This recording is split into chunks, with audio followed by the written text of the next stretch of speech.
વર્ષ 2027ના હરિદ્વાર અર્ધકુંભ મેળા પહેલા જ દેશના ધાર્મિક અને રાજકીય આલમમાં એક મોટો વિસ્ફોટ જોવા મળી રહ્યો છે।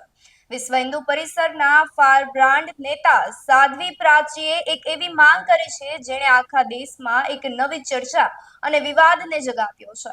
સાધ્વી પ્રાચીએ સ્પષ્ટ શબ્દોમાં કહ્યું છે કે હરિદ્વારના પવિત્ર ગંગા ઘાટ પર ગેર હિન્દુઓના પ્રવેશ પર સંપૂર્ણપણે પ્રતિબંધ મૂકવો જોઈએ, જેને લઈ વિગતવાર ચર્ચા કરીએ। નમસ્કાર, આપ જોઈ રહ્યા છો ન્યૂ ભારત ન્યૂઝ અને હું છું આપની સાથે વલ્લરી વ્યાસ।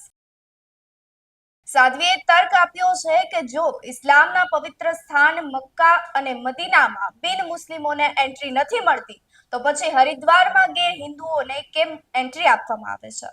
એટલું જ નહીં, સાધ્વી પ્રાચીએ આ મુદ્દે રાષ્ટ્રીય સુરક્ષા સાથે જોડતા અત્યંત ગંભીર દાવો કર્યો છે કે ચેતવણી આપતા કહ્યું છે કે જો 6 થી 7 કરોડ શ્રદ્ધાળુઓ આ મેળામાં ગંગાના પાણીમાં એમોનિયમ નાઇટ્રેટ જેવું કોઈ કેમિકલ ભેળવવામાં આવે તો તેની જવાબદારી કોની?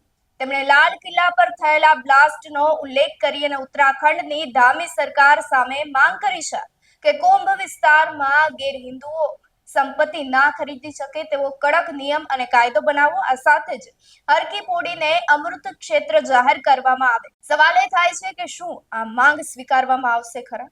શું હવે હરિદ્વારમાં પણ મક્કા જેવો કાયદો લાગુ કરવામાં આવશે? આ સવાલનો જવાબ તો સમય જ આપી શકશે, પણ સાધ્વી પ્રાચીના આ નિવેદને હંગામો જરૂર મચાવ્યો છે।